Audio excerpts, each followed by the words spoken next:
Hey kids, so I'm back again today. Hope you're all doing well with chemistry. Now in today's video we're going to carry forward a concept of nomenclature of haloarenes. Previous class में हम लोगों ने बहुत कुछ discuss किया था with short tips and tricks. I'm sure those will be very much helpful in your examinations, not only for CBSE, not only for ICSE board, but yes, of course, IIT NEET also.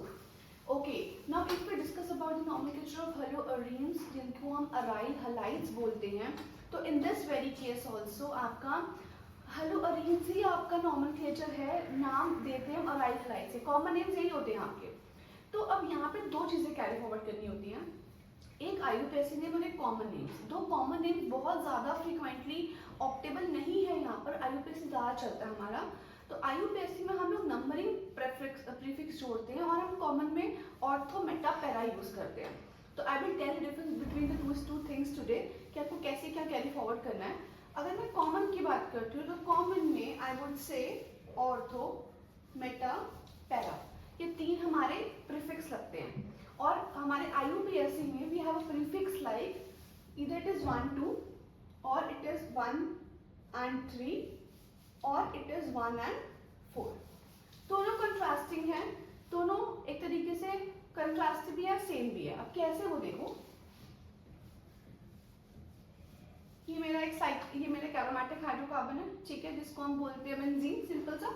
अब अगर मैं यहाँ पे अपना कोई भी are group attach करती हूँ, any are group, CH3, C2H5, C3SN, anything, तो अब इसके साथ का जो ग्रुप होगा वो मेरा ऑर्थो बनेगा पोजीशन, ये मेरा मेटा पोजीशन होगा और ये मेरा पैरा होगा. सिमिलर वे में आपका, ठीक है, this will be again Meta, एक दूसरे के बिल्कुल ऑपोजिट ऑर्थो. और यहाँ कोई ग्रुप अगर नहीं है तो आप इसको पैरा बोलोगे. Am I clear? The very first position goes to your ortho, meta and para. ऐसे बोलते हैं उसको 1 2 1 3 and 1 4. अगर मैं IUPAC की बात करती हूँ, यहाँ पे मैं अगर एक सिंपल बेंजीन रिंग बना होती तो ये 1 है, ये 2 है, ये 3 है, ये 4 है, 5 and 6. अब यहाँ पे हम तीन नंबर यूज कर रहे हैं, 1 2 1 3 1 4, क्योंकि इस पार्ट में आकर वो चीज रिपीट हो जाती है. तो इधर it will be 1 2 or it will be 1,3 or it will be 1,4. 1 2 will be again your आपका यहाँ पे 1 4 will पैरा, ठीक है, ये आपका मेटा बनेगा. 1 2 आपका ऑर्थो पोजीशन में काउंट हो जाएंगे. Am I clear? अब यहाँ पे अगर हम बात करते हैं नेमिंग की, तो मोनो की तो कोई टेंशन ही नहीं होती. आप कोई भी बेंजीन रिंग पे लगा दो, आप यहाँ Cl लगाओ, Br लगाओ, फ्लोर लगाओ, आइडो लगाओ, क्या नाम दोगे आप इसको? It will be chloro benzene.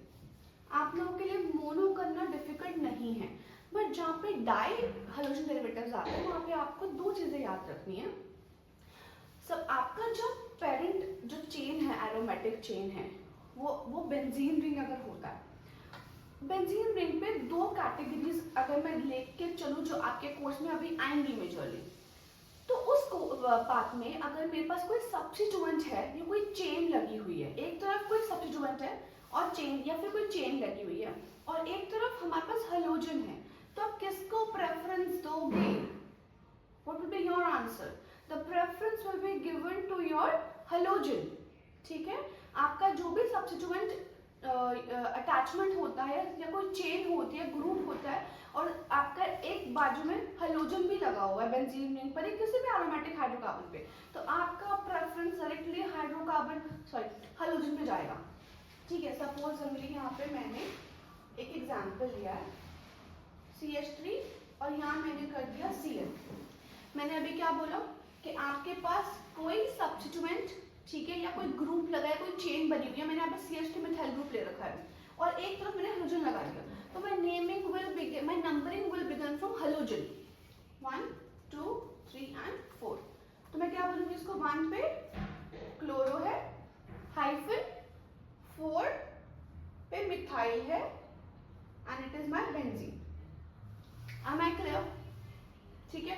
और अगर मैं इसका कॉमन नेम बताऊं आपको, तो कॉमनली हम बोलते हैं this benzene ring with CH3 group, इस पूरे को ही हम टॉल्यूइन बोलते हैं. We call this group as toluene. ठीक है ना. तो आप अगर यहाँ पे Cl लगा रहे हो, यू कैन से क्लोरोटॉल्यूइन, 1 पे chlorotoluene, easily you can say that part. अब अगर और एग्जाम्पल्स लेके चलूँ यहाँ पे। सपोज ये मेरा ब्रोमो है और ये Br अगेन, तो हम क्या नंबरिंग करेंगे, 1,1 पे हमारा ड्राई ब्रोमो बेंजीन है, ठीक है। और वी कैन से ये मेरा IUPAC है, कॉमन में क्या बोलेंगे, ऑर्थो पे डाई ब्रोमो बेंजीन। सिंपल है, सिंपल। अगर मैं एक एग्जाम्पल्स और लेके चलती हूँ यहाँ पे नॉमेनक्लेचर में, अब यहाँ पे मेरा Br लगा हुआ है और एक Cl लगा हुआ है। तो हमने लास्ट पीरियड में क्या सीखा था हम लोगों ने, कि जो भी हमारा हेलोजन होता है उसका जो अल्फाबेटिकल ऑर्डर होता है उसमें हम लोग नंबरिंग उसको पहले देंगे, ठीक है। अब यहाँ Br है, Br पहले आता है, तो it's 1 2 3 and 4। It will be 1 पे ब्रोमो, 4 पे हमारा क्लोरो है and it will be benzene. So this is the sorted simple concept for your aryl halides की आपकी nomenclature, जहाँ पे अब आपको common names और IUPAC में डिफरेंस इतना है। इन IUPAC हम लोग नंबरिंग यूज करते हैं, जैसे मैंने यहाँ किया 1,1, ठीक है ना, और यहाँ पे 1,4 यूज किया। और हमारा जो नॉर्मल कॉमन होता है उसमें हम लोग ऑर्थो मेटा पैरा लेके चल सकते हैं। I give you the same example over here. Okay, I hope it's clear now. Thank you. Before I end up this concept with you people, I would like to introduce some of the aryl groups जो आप लोगों को पता नहीं होते हैं और आप लोग confuse हो जाते हो कि what to name them as. There are 3 to 4 aryl groups which are commonly and frequently used by organic teachers. That is, one is any group, that is your phenyl. I should write it again. It's your phenyl group, ठीक है। अगर आपके benzene पे I am putting a CH2 group, इसमें अभी एक bond खाली है, वो बॉन्ड कुछ भी हो सकता है, योर विश, इसको हम बेंजाइल बोलते हैं, ओके। अगर मैं अपना एक हाइड्रोजन ओमिट कर दूं, यहाँ से CH है ना, 2 प्लेसेस खाली हो चुकी हैं, इसको हम बेंजल बोलते हैं। और आपका जब मैं सारे H omit कर दूंगी, you have 3 places to put any group you want, that counts for your benzo. Okay, so these aryl groups should be very much into your mind. I hope the concept is clear. Now I will be posting a video on isomerism. See, I particularly feel that isomerism you should know tip to bottom. मुझे नहीं पता कि 11th में how much deeply you have into that concept, but that concept is really important. Isomerism होता क्या है, हम लोग पढ़ते क्यों हैं, ऑर्गेनिक केमिस्ट्री में क्या यूज है उसका, टाइप्स क्या है उसके। So will all discuss this with examples in the upcoming video. So wait for that. Thank you.